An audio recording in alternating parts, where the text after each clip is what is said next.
ভারতের প্রতিরক্ষা মন্ত্রী রাজনাথ সিং তিনি বলেছেন যে ভারতের সেনাবাহিনীকে যুদ্ধের জন্য প্রস্তুত থাকার নির্দেশ দিয়েছেন এবং বাংলাদেশের পরিস্থিতি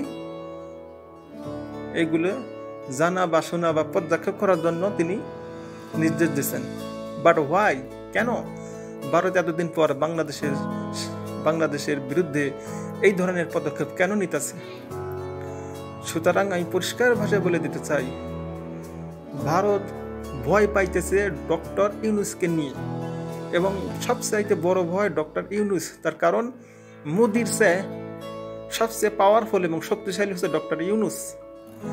ভারত এই জিনিসটা বুঝতে পারছে বিধায় তিনি বাংলাদেশে ফখরুলের মাধ্যমে নির্বাচন দেওয়ার জন্য তড়িঘড়ি করতেছে, যাতে নির্বাচিত সরকার আসলে পরে তার সঙ্গে একটা মিলজিল করে ভারতের গোয়েন্দা সংস্থা সেট করে যাতে মনে করেন ভারতের আধিপত্য বজায় রাখতে পারে।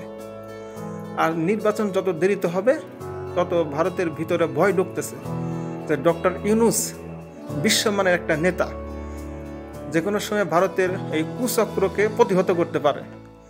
সুতরাং ভারত এই গোয়েন্দা সংস্থা রে দিয়ে বাংলাদেশের পরিবেশ এবং অর্থনীতি এবং শৃঙ্খলা সবগুলো উত্তপ্ত করার চেষ্টা করতেছে এখানে ভারত।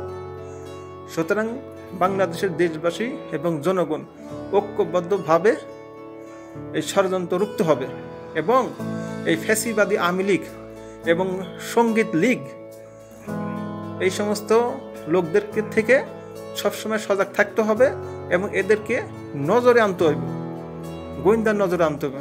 যেগুলো ফ্যাসিবাদী লীগ আছে, সঙ্গীত লীগ আছে আর সংস্কৃতি লীগ আছে, এদের সঙ্গে সবসময় নজরে রাখতে হবে বাংলাদেশের গোয়েন্দা সংস্থা। তার কারণ ভারত এই সংস্কৃতি লীগ দিয়ে বিভিন্ন ধরনের কুকর্ম সৃষ্টি করার জন্য কাজ চালাইতেছে রর মাধ্যমে। এখানে পরিকল্পিতভাবে বাংলাদেশের অর্থনৈতিক ক্ষতিগ্রস্ত করার জন্যই ভারত এই ধরনের কাজ করতেছে। সুতরাং অবশ্যই বাংলাদেশের জাতীয় সঙ্গীত পরিবর্তন করতে হবে। তার কারণ এখানে ভারত রচিত, এটা ভারতের বাংলা রচিত।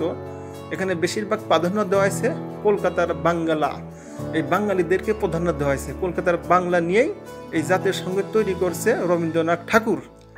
এখন বাংলাদেশ স্বাধীন হয়েছে, বা স্বাধীন বলেন আর বিপ্লবী বলেন, অবশ্যই বাংলাদেশের এই জাতীয় সঙ্গীতকে পরিবর্তন করতে হবে। পরিবর্তন করেই সুন্দর একটা জাতীয় সঙ্গীত সবার সঙ্গে আলোচনার মাধ্যমেই অবশ্যই জাতীয় সঙ্গীতকে পরিবর্তন করতে হবেই। মাদ্রাসাতে এই গান শেখানো হবে না। সুতরাং জাতীয় সঙ্গীত হচ্ছে 25 লাইনের জাতীয় সঙ্গীত। 25 লাইনের নিচে আপনার কি আছে জানেন? 20 লাইনের পরে খুবই অন্যায় করা হয়েছে বাংলাদেশের বিরুদ্ধে। এরা ভারতের মনে করেন যে রচনাকৃত এই জাতীয় সঙ্গীত বাংলাদেশে চলবে না। বাংলাদেশ এই জাতীয় সঙ্গীতকে পরিবর্তন করতে হবে। কাজী নজরুল ইসলামকে আস্তে আস্তে আওয়ামী লীগ নিম্নমানে করে দিয়েছে আর রবীন্দ্রনাথকে সামনে আনছে। বাংলাদেশের সর্বশ্রেষ্ঠ কবি হল কাজী নজরুল ইসলাম, এটা বিশ্বাস করতে হবে। এই জন্য অবিলম্বে বাংলাদেশের জনগণের উচিত এবং যারা উপদেষ্টা আছেন প্রফেসর ডক্টর ইউনূস, অবশ্যই আপনি জাতীয় সঙ্গীত পরিবর্তন করার জন্য নির্দেশ দেন।